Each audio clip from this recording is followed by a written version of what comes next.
नमस्कार दोस्तों, हम बिहार से मोहित कुमार बोल रहे हैं। पुराने सिक्के बेचने के चक्कर में मेरे साथ 60,000 रुपये का फ्रॉड हो गया। हम आपको बता दें कि हम YouTube पर वीडियो देख रहे थे जिसमें पुराने सिक्के बेचने और ख़रीदने के बारे में वीडियो दिखाया जा रहा था। उस वीडियो में हम एक सिक्के देखे, जो सिक्के मेरे दादी माँ अब तक संभाल के रखी है। बड़ा बड़ा सिक्के है, करीब बताती है मेरी दादी माँ 1945 या 47 के हैं वो। तो फिर हमने कमेंट बॉक्स में नंबर देखा और नंबर देखने के बाद भैया हम कॉल किए उसको। कॉल करके बोले कि भैया जो आपने सिक्के दिखाए हैं वो सिक्के मेरे पास है, हमको वो सिक्के बेचना है। तो बोला कि आप काम कीजिए, हमें व्हाट्सएप कीजिए, अगर आपके पास हकीकत में वो सिक्के हैं तो हम आपको व्हाट्सएप, इसी नंबर पे व्हाट्सएप कर दीजिए। फिर हम दादी माँ से बोले, दादी माँ तुरंत निकालिए सिक्के, और निकलवा कर हम उसके फ़ोटो खींच के हम उसके पास भेज दिए। तो उसके बाद 5 मिनट बाद उसका कॉल आता है मेरे पास और बोला कि अरे यार तुम्हारे पास इतनी कीमती सिक्के हैं। तो हम बोले कि जी मेरे पास सिक्के हैं। बोला कितने हैं तुम्हारे पास? मैं बोला 2 ही सिक्के हैं। फिर बोला ये सिक्के का तुमको 25 लाख रुपए मिल जाएंगे, तुम बहुत कीमती सिक्के हैं ये, इतने पुराने सिक्के तुम्हारे पास कहाँ से आए? बोले मेरी दादी माँ अब तक संभाल रखी है भैया। तो मैं बोला इसको हमको बेचना है। तो बोला कि देखो इसके तुमको हम 25 करोड़ रुपए देंगे इस सिक्के के। मैं बोला सर तो फिर आप कहाँ से बोल रहे हैं? तो बोला मैं बंगाल से बोल रहा हूँ। तो मैं बोला कैसे होगा सर, आपको कैसे मैं बेचूंगा? तो बोला मेरा आदमी जाएगा और तुमको वहाँ जाके सिक्के तुम दे देना और तुमको पैसे देकर चला आएगा। तो मैं बोला ठीक है सर। तो बोला तुम इस सिक्के को किसी को देना मत, किसी को दिखाना मत, बहुत कीमती सिक्के हैं। इस सिक्के को तुमको हम 5 लाख रुपए एडवांस के तौर पे भिजवा दे रहे हैं। तो हम बोले कि ठीक है सर, आप जैसा करें। तो बोला एक काम करो, तुम अपना आधार नंबर और पैन कार्ड नंबर और तुम्हारा पासबुक, ये सब हमको भेज दो फोटो खींच के। फिर हमने उसको भेज दिया।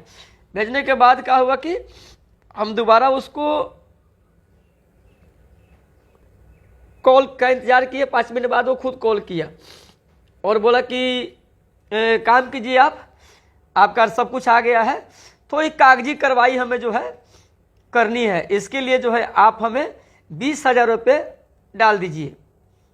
तो मैं बोला कि सर आप काम कीजिए, आप जो हमें दे रहे हो 5 लाख एडवांस, उसी में से आप 20,000 रुपये काट लीजिए।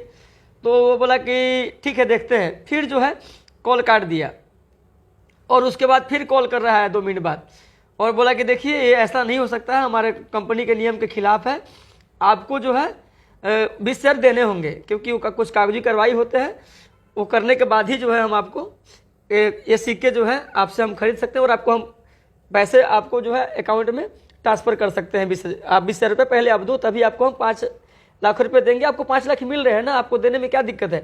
तो फिर मैं बोला चलो ये BC का बात है ना, 5 लाख तो आ ही रहा है।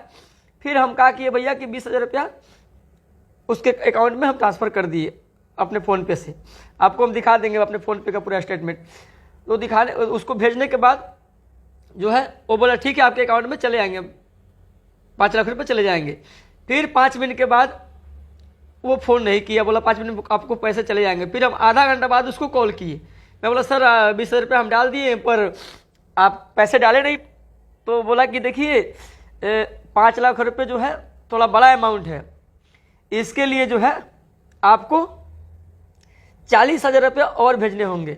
मैं बोला सर आप क्या बात कर रहे हो, इतने पैसे की बात कर रहे हैं आप? सर आप पहले बोले कि 20,000 में सब हो जाएंगे, तो फिर आप बोल रहे। वो बोला कि देखिए अगर आप नहीं भेजते हो तो फिर आपको वो भी 20,000 रुपये आपको चले जाएंगे। आप सोचो आपको 5 लाख रुपये तो एडवांस में मिल रहा है और सिक्के के मेरा आदमी जाके आपको वहाँ पर इतनी बड़ी रकम में आपको 25 लाख रुपये आपका सिक्का बिक रहा है और आप 40,000 देने में आप संकोच कर रहे हो। फिर मेरे मन में आया कि मैं क्या करूं, किसी से मैं सलाह भी नहीं लिया अपने घर परिवार से। फिर हम बोले यार चलो 5 लाख तो आ ही रहा है, मेरे पास भैया पुरानी एक गाड़ी था, उसको हम 20,000 में बेच दिए और 20,000 रुपया एक अपने दोस्त से कर्जा लेकर, पैंचा लेकर, मतलब हम उसको पैसा हम ट्रांसफ़र कर दिए। और उसके बाद फिर आधा घंटा में उसका कॉल आता है मेरे पास इतना भेजने के बाद। मैं बोला क्या हुआ सर, आपने बोला हम पैसा ट्रांसफ़र कर दिए और आपका पैसा जो है 5 लाख एडवांस आया नहीं। फिर क्या बोल रहा है कि आपको जो है सेल टैक्स फार्म बनवाना पड़ेगा, भरवाना पड़ेगा, वो जीएसटी बिल के लिए और सेल टैक्स का जो है फार्म भरता है, उसके लिए जो है 20,000 रुपये आप और हमें दो, क्योंकि रकम बड़ी है, आप फंस जाओगे कि इतना मोटा रकम कहाँ से है, आपके अकाउंट में 5 लाख रुपए जाएंगे। तो भैया अब हम क्या बताएं आपको। मैं बोला कि ठीक है मैं एक प्रयास कर रहा हूँ, और उसके बाद हम क्या बताएं भैया, मेरे पास 20,000 रुपया नहीं हो पाया। मैं बोला भैया आप कितना रिक्वेस्ट किया कि भैया आप काम कीजिए कि आप मिला लीजिए 20,000 रुपया, उसी में 5 लाख में से काट लीजिए 20,000 रुपया और काट के प्लीज़ हमें डाल दीजिए। मेरे पास और नहीं हो पाया। मैं कोशिश किया अपने दोस्तों यारों से सब जगह मांगा, लेकिन मेरे पास फिर दोबारा 20,000 रुपये नहीं हुए।